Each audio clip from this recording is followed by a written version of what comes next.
Mr. Leon Pereira.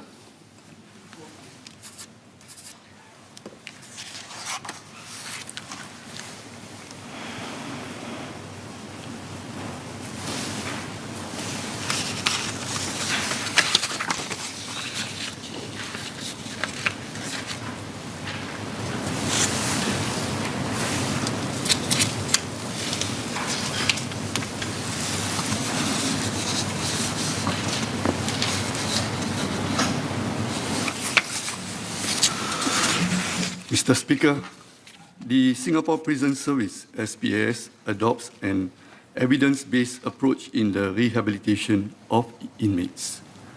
Factors such as the inmate's risk of reoffending, rehabilitation needs, conduct in prison, and remaining sentence length are taken into consideration in the allocation of intervention programs.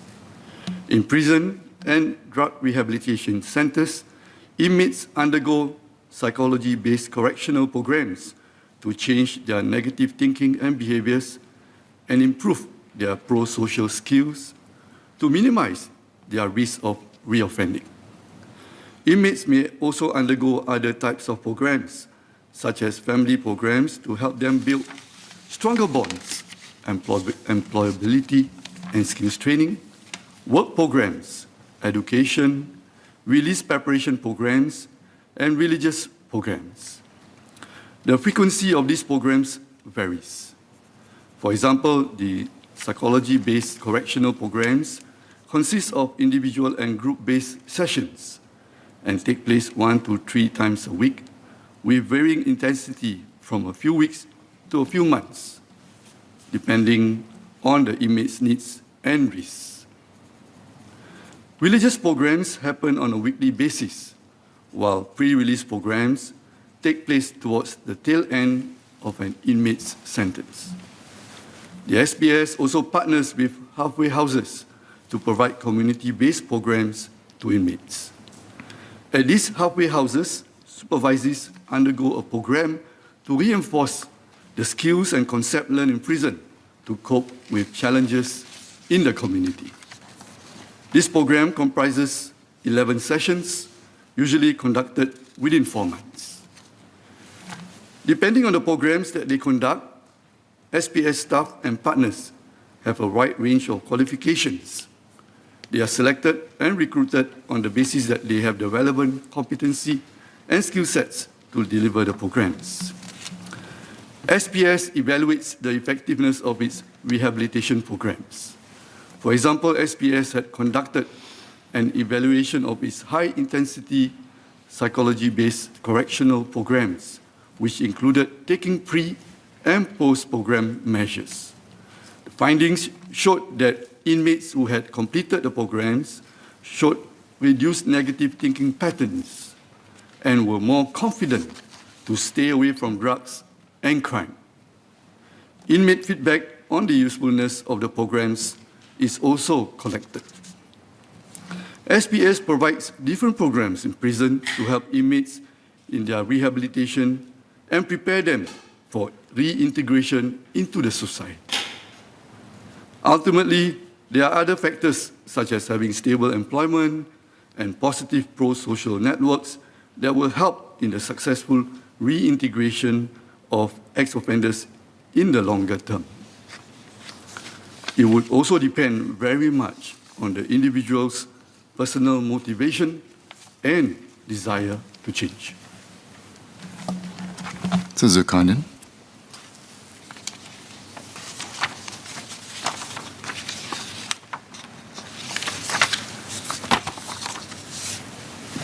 I thank the MOS for the clarifications. I have just to full disclosure, I'm on the board of Yellow Ribbon Singapore.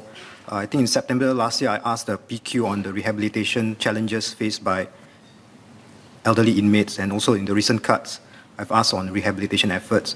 MOS mentioned about the various rehabilitation programs such as the release prep, religious work, and family programs. I just wondering how many, in terms of percentage, of inmates actually attended those programs in the last year, 2021.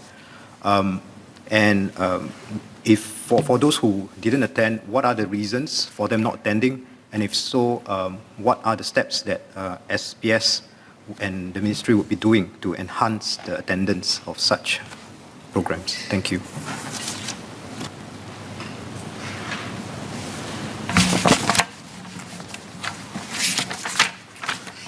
So I thank the member for the SQ.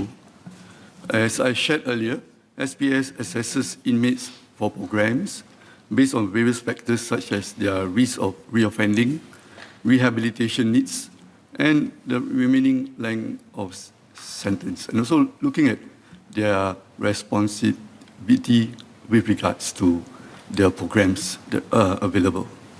So we assess that psychology-based correctional programs and family programs would be suitable for about half of the 2021 admissions into prisons. However, about 5% may eventually not attend the programs due to motivation or mental health issues. For some, they also fall sick. About 40% of the inmate population, as at end 2021, attended skills training. About 30% of the inmate population, as at end 2021, attended work programs. For other programs, such as educational, religious programs, the participation ranges from about 5% to 6%, to 60%. So it's 5% to 60%, as it depends on the inmate's own needs and preferences. All inmates, even those who decide not to attend the programs, can access using tablets, computers, rehabilitation materials like e-versions of psychology-based correctional programs, motivational talks, and various guides on regulating emotions and communication skills. At the halfway houses, all supervisees would have to go through a program to reinforce the skills and concepts learned in prison, like what I shared in my answer earlier. So as I also said earlier, while SPS provides various programs to help inmates, there are also other factors that will help them in the successful rehabilitation and reintegration of ex-offenders, such as having stable employment and positive pro-social networks. It would also depend a great deal on the individual's personal motivation and desire to change. And in fact, that is always the message whenever I visit prison to meet the inmates. I will always remind them, while we will do our best to help you to rehabilitate as part of your rehabilitation and reintegration journey, at the end of the day, a large part of it depends on you. And many of them agree, and we will continue to support them so that they are able to reintegrate back to the society in a better and stronger way. Mr. Leon Pereira.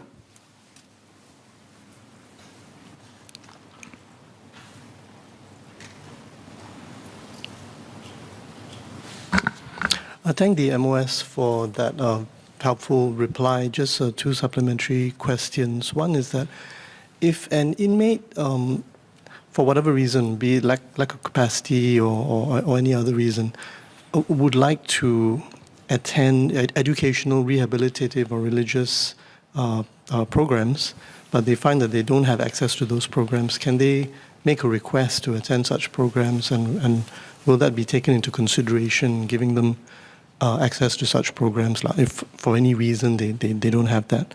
That's my first SQ. Second SQ is, it's my understanding, based on publicly available information, that SPS adopts a classification system for inmates based on what is seen as their propensity to be rehabilitated. So I'm wondering whether those who are classified in that way as being less likely to be rehabilitated can also demonstrate through acts of good faith, through requests, that they are open to attending, these rehabilitative programs and get access to them if they demonstrate that. Thank you.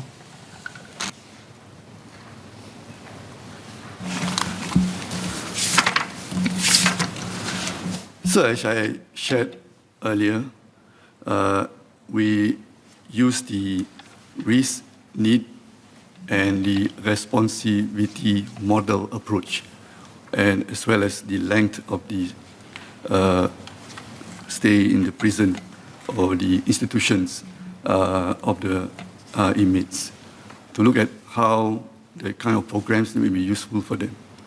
And we have received requests from inmates, and I would like to share with the House that every request that we see, we will assess it, consider it, and we will also propose to the inmates what will be useful for them. Rehabilitation is not only about giving them programs. In fact, we adopt a true care approach where the process of rehabilitation begins when the inmates start the prison term, all the way with the community at the end of it. And even after the release, the community still continues to engage the inmates, ex-inmates, and their families. So we will look at all the different requests, and we do our best to provide them the opportunities to be rehabilitated and be integrated into the community.